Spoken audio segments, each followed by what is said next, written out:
Elections Commissioner Onondaga County, and today is Tuesday, October 25th, and it's Commissioner in the Car time. This is the early voting preview special, so we're going to talk a lot about early voting today, and I'm going to go over everything you need to know about early voting, which starts this Saturday. But until that time, so in a little bit, I'm going to get into the early voting, but I am going to talk a little bit also about the absentee lawsuit that is ongoing right now. The absentee lawsuit that was brought by the New York GOP that wanted to take away some rights for some of the people to get absentees, as well as changing the way we count absentees. As you know, this year we've been counting absentees before Election Day, which allows us to report on election night. And earlier this month, the GOP went to court on that down in Saratoga County. The judge issued on Friday an order. But before I tell you what that order does, I'm going to tell you what it doesn't do. So the COVID excuse for absentees is still valid. No absentees that have been returned or will be returned from the voters are going to be changed. So for the voters, there's not much difference. Your absentee is still protected. You still have a right to request an absentee. Well, you had it up until yesterday. You still have a right to vote by absentee, no matter your excuse, whether you're using the COVID excuse or the other excuses that are on the application. So all of that is still in place. And it's very important to remember that. Your vote still counts. You can still go to the polls and vote by affidavit if you don't want to return your absentee, but you cannot vote on the machine. You still have to return your absentee if you don't want to go to the polls to have your vote counted. And it still will count. All that has changed for now is the judge has issued what's called a preservation order, which prevents boards of elections from opening absentees as they come in, as we've been doing the last two primaries, and scanning absentees to release those results before Election Day.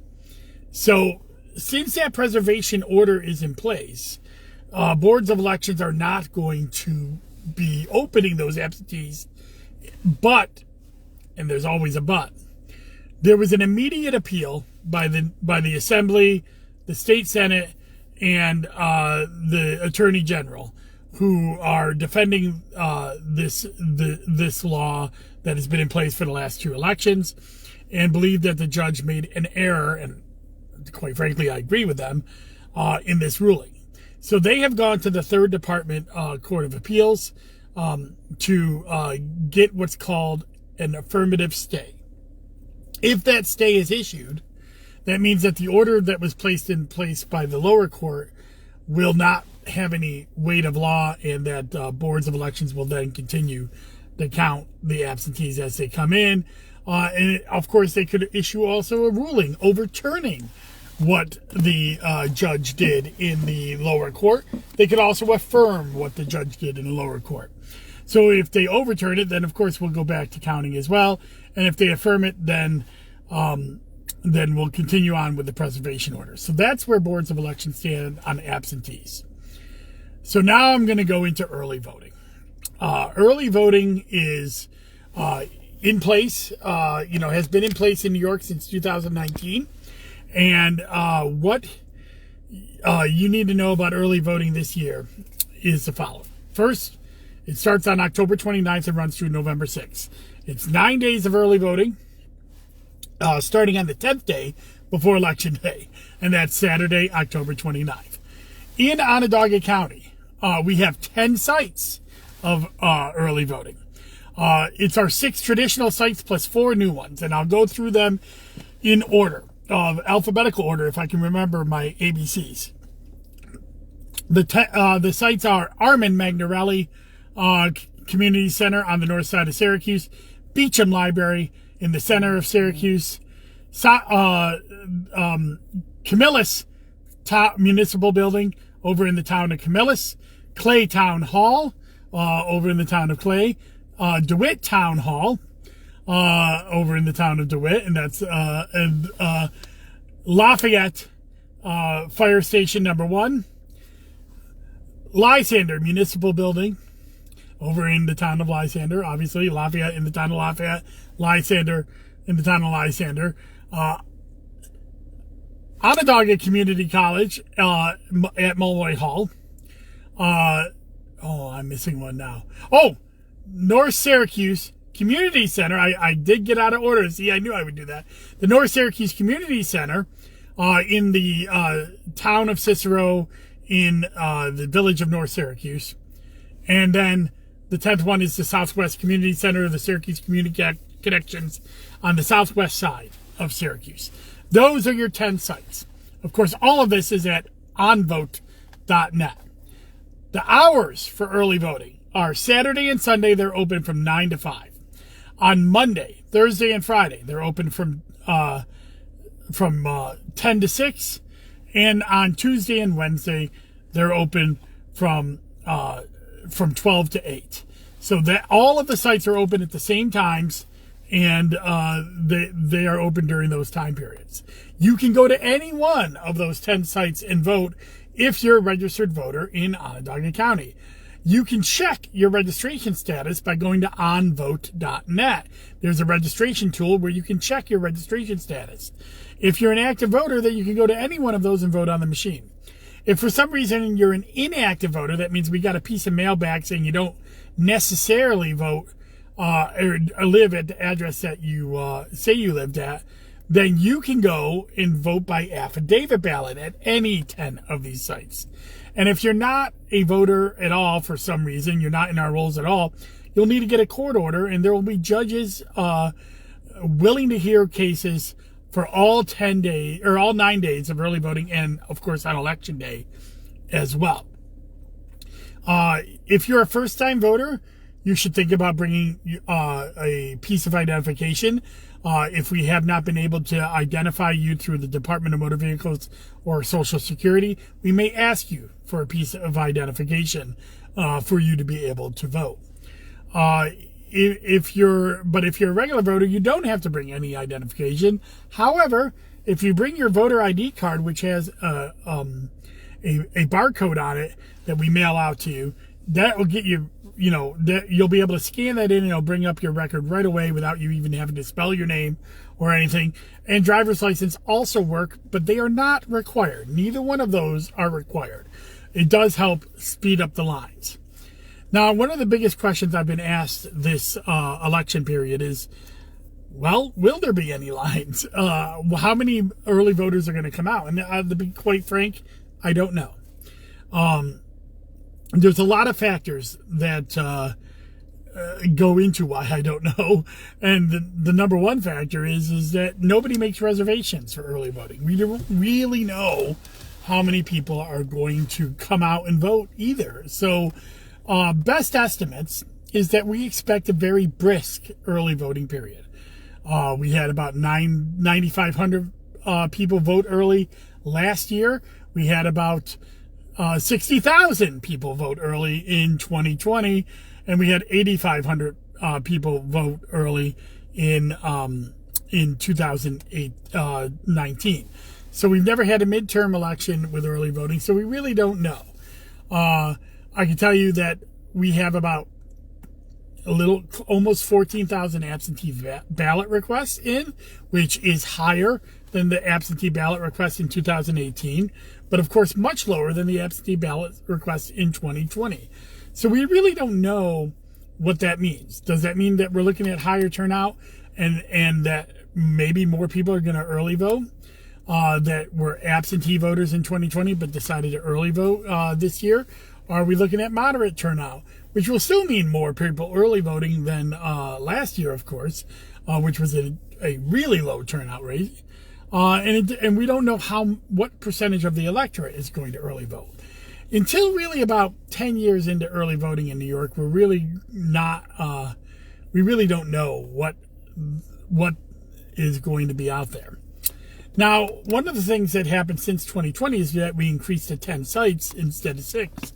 And that's because of the long lines that we had in 2020, and not just us, but all across the state, the legislature mandated more early voting sites for general elections, and that's what we got.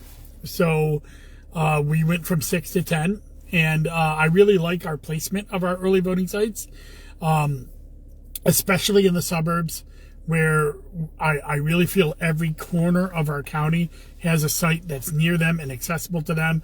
In the southwest, we have OCC. In the west, we have Camillus. In the northwest, we have Lysander Municipal Building. In the north, we have Clay Town Hall. In the northeast, we have Cicero Town Hall. And in the east, we have DeWitt Town Hall. And then in the southeast, we have Lafayette Fire Station number 1. Really nice spread. Inside the city of Syracuse, we have a north site with Armand Magnarelli in the north side of Syracuse. We have a center city site in Beecham Library, and then we have a southwest site with the Southwest Community Center. So that is that's all you need to know for early voting. If you have any questions, you should give us a call, 315-435-VOTE, or go to our website, onvote.net. You can still check in and see what your voter registration is. And we finally finished our voter registration. We announced the voter registration numbers on our Facebook pages today and Twitter at the Onondaga County Board of Elections, and I retweeted and reshared them on my Facebook pages for Dustin Zarni. So check those out. Still heavy plurality of Democrats, and hopefully next week I'll really get into what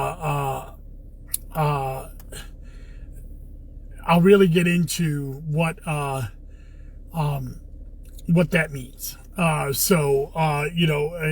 in my wonky Wednesday next Sunday, right before the election. I'm going to take a look at the Onondaga County registration and how it's changed over the year to get us ready for the final day of elections. So that's what's going on. Joe Charles says, has the Court of Appeals decided anything about the absentee ballot lawsuit? No, not yet. There's been no ruling yet. We're waiting to see if a stay is being issued. And the stay, if a stay comes in, that means that we'll be going back to normal. I expect we'll know something in the next 24 hours about that stay. We'll probably know something early next week about a ruling. So we're still kind of on hold, waiting for those two things. But that's where we are. So we are waiting for all of that. But it's important to remember, no absentee ballots are being thrown out. It's just talking about when they might be counted, not if. So if you have an absentee ballot, get that mailed in now. If you have an absentee ballot and want, or if you need an absentee ballot, you can still come in person and get an absentee ballot application. And if you're unable to come in, and that's why you need an absentee ballot, you're going to have somebody bring in your application and pick up that absentee ballot for you. So all of that is still happening. So those are, so the absentees are still going forward. It's just we are not able to count those and may not be able to provide those results on election night. However, I do believe that the appellate division will weigh in pretty shortly, and we'll have to see what they say. And of course, I'll be on here talking to you about it when and if they make a ruling. So stay tuned. That's really all I have to share with you today. It is 14 days until the biggest election of our time, which is every year is the biggest election of our time. And I know that people may say, well, yeah, I'm tired. I've done my part. But there is a real question of democracy being on the ballot this year. We have a very important House race here in Onondaga County. We have a governor's race that has become tighter than what many people thought it would be, at least according to the polls. So you need to turn out. You need to get your friends to turn out as well. Oh, another question in the chat. Any idea why the Republicans are pushing the lawsuit? Is there a chance corrections won't be able to be made? The Republicans have always wanted to be able to object to absentee ballots, especially the last couple of years, since absentee ballots are overwhelmingly Democratic. They also have wanted to object to absentee ballots even before they became overwhelmingly Democratic, because you could identify a party of somebody and before you even open up the ballot and prepare an objection. That is something that is well documented and well established, what they want to do in close races. And the reason they don't want to do those objections beforehand is because they don't know where the races are going to be close. And so it's not about voter fraud. It's about tipping the votes and challenging legally cast votes to be able to tip those races to your own candidate. So is there any chance corrections won't be able to be made? No, I believe that we'll be able, if what you mean by that is, will we have a ruling from the appellate court? I believe we will. I believe that will be decisive, and I believe it will come down this week. The worst thing that can happen is that we'll be counting absentee ballots after Election Day, like we've done for the past, 100 years or whatever in New York. But it is one of those reasons why we've had delayed results over the last few years. And with a record number of absentees here in Onondaga County, we could have delayed results again. So I really hope that the appellate court will agree that the law is valid, as it was the previous two elections and the previous two primaries, and that we can move forward with this. So we'll have to see what happens. Obviously, I was an advocate for this law. I think it's important. I think it's helped move us forward in the two primaries we had, and made it almost. It will make November so much better. But we'll have to see what the courts say. So I think that's about it. I think I'm going to let you go here. Please get out and vote. Please, if you were going to ask 10 of your friends to vote, ask 20. We need your help also to let people know about early voting. Let people know about all the stuff that's going on. You can share this podcast. That's great. But you can also just share the post from the Onondaga County Board of Elections about early voting, about absentee voting. Help us get that information out there to the social media circles. Your power is way more effective than what I have in terms of advertising budget, which is zero, at the Board of Elections, and also in terms of what campaigns will do. People turn off campaigns, but they don't turn off your own personal social media pages. So you as citizens have a lot of power here. So please let people know about early voting, about absentee voting, and about that there's a very important election on November 8th. Well, thank you very much. Enjoy your day and get out there and vote early this weekend. Bye-bye.